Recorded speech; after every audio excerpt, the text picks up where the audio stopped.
우리는 우리나라가 남과 북으로 나눠진 유일한 분단국가로 알고 있습니다. 하지만 사실 우리나라가 세계에서 유일한 분단국가인 건 아닙니다. 지중해 동쪽에 위치해 아름다운 관광지로 유명한 작은 섬나라 키프로스도 마찬가지로 분단을 겪고 있습니다. 서로 다른 종교와 오랜 전쟁으로 인해 서로 사이가 좋지 않던 러시아 제국과 오스만 제국은 흑해를 두고 러시아 튀르크 전쟁을 벌입니다. 러시아와 한바탕 전쟁을 치른 뒤 오스만 제국은 영국에게 잘 좀 봐달라며 1878년 지중해에 위치한 키프로스를 쓸 수 있게 해줍니다. 겸사겸사 러시아도 견제하면서 말이죠. 하지만 세계 1차 대전 때 영국의 적이 된 오스만 제국이 패배하면서 영국은 키프로스를 완전하게 지배하게 됩니다. 하지만 의외로 키프로스 내부의 분위기는 나쁘지 않았습니다. 오히려 좋아했죠. 옛날에 오스만 제국이 키프로스를 점령했을 때만 해도 가혹한 통치와 심한 수탈 탓에 매우 살기 힘들었기 때문이었습니다. 그러던 중 세계 2차 대전이 끝나자 키프로스에서 분열의 조짐이 보이기 시작합니다. 당시 키프로스에는 이슬람을 믿는 터키계 키프로스인과 그리스 종교를 믿는 그리스계 키프로스인들이 함께 살아가고 있었는데, 그리스계 키프로스인들이 대뜸 키프로스가 영국이 아닌 그리스에 합병되어야 한다고 주장하는 것이었습니다. 그리스 본토에서 교육을 받아 큰 영향을 받은 이들은 같은 종교와 문화를 가지고 있는 그리스의 밑에 들어가자는 주장을 하는 것이었죠. 이슬람을 믿는 터키계는 이해할 수 없었습니다. 세계 여러 나라들이 식민지에서 독립을 하고 자유를 찾아가는 가운데 독립이 아니라 합병을 자처하다니 있을 수 없다고 생각한 것이었죠. 심지어는 그리스는 터키계 키프로스인들과는 문화도 종교도 완전히 달랐기에 크게 반발했습니다. 하지만 그리스계 키프로스인들은 역사적으로 키프로스는 그리스계들의 나라라고 생각하고 있었습니다. 그리스계들의 나라가 그리스에 합쳐지겠다는 건 이들에게 당연한 생각이었습니다. 300년간 오스만 지배 기간 때 늘어난 터키인들이 이러한 주장을 한다는 자체가 별로 신경 쓸 바가 아닌 듯 했죠. 동등한 권리를 가지고 있다는 터키계였으나 실제로 그들의 숫자는 적긴 적었습니다. 전 인구의 약 20% 뿐이었던 것이죠. 그래서 터키의 반대를 무시하고 그리스와의 합병 투표를 진행해버립니다. 그리스계들끼리만 말이죠. 당연하게도 압도적인 지지율로 그리스와 합병이 결정됩니다. 터키계는 투표에 반대하며 참여하지 않았기 때문이죠. 한술 더 떠서 영국은 그리스계들의 편을 들어줍니다. 식민지임에도 자치권을 어느 정도 준다고 말한 것이죠. 하지만 가만히 있을 터키계가 아니었습니다.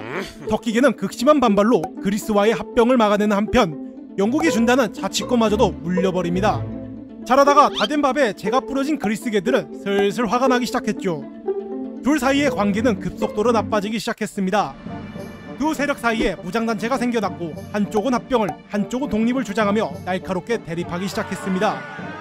키프로스 내부가 시끄러워지자 영국은 이들을 독립시키기로 결정합니다. 자신들의 군사기지가 있는 점령리는 그대로 놔두고 말이죠.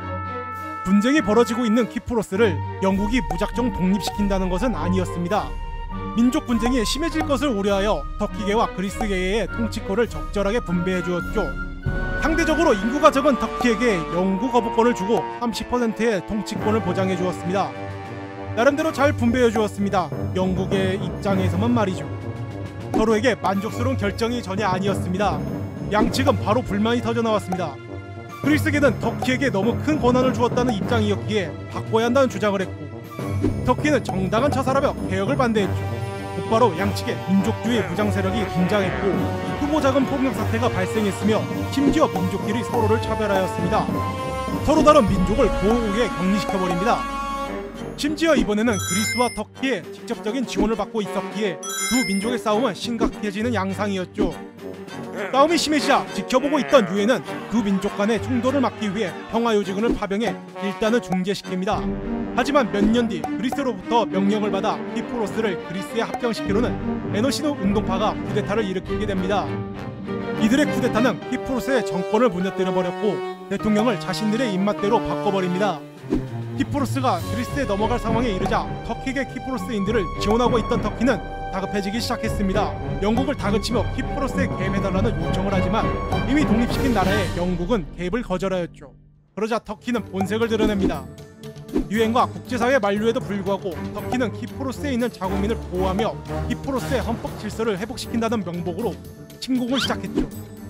점령지의 그리스계 키프로스인들에게는 절망적인 상황이 되어버렸습니다. 북부를 점령한 터키계와 터키는 그곳에 있던 그리스계를 쫓아버린 뒤 자기 집으로 삼아버렸고 많은 그리스계가 삶의 터전을 잃어버리고 난민이 되었죠.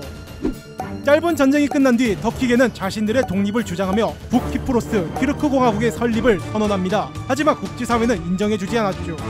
북키프로스는 단순히 터키가 부단 점거한 것이며 독립국가가 아닌 멋대로 쳐들어온 터키가 세운 괴뢰정부라는 입장이었습니다.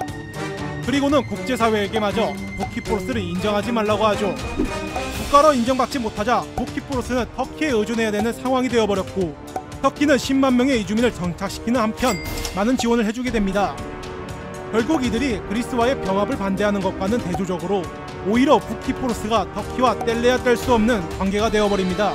오히려 그리스계 키프로스가 이후에 그리스와 병합하지 않고 독립국이 되어 유엔에 가입까지 하게 되죠. 그렇게 문화부터 인종까지 차이를 보이던 키프로스는 결국 민족 간의 의견 차이로 인해 분단국가가 되고 맙니다. 다행히도 현재는 두 나라 간의 교류도 활발해졌으며 장벽이 없어진 수도를 통해 국교를 넘어갈 수 있게 된 상황입니다. 아직까지는 해결해야 할 것이 한가득인 상황이지만 키프로스 국민들도 긍정적으로 보고 있기에 통일을 엿볼 수 있는 수준이 되었죠. 그러면 여기까지 외세를 반대하다가 종속된 측과 외세를 받아들이려다가 독립한 두 나라의 모순된 상태가 만들어낸 국가, A군의 세계사 분단국가 키프로스 이야기였습니다.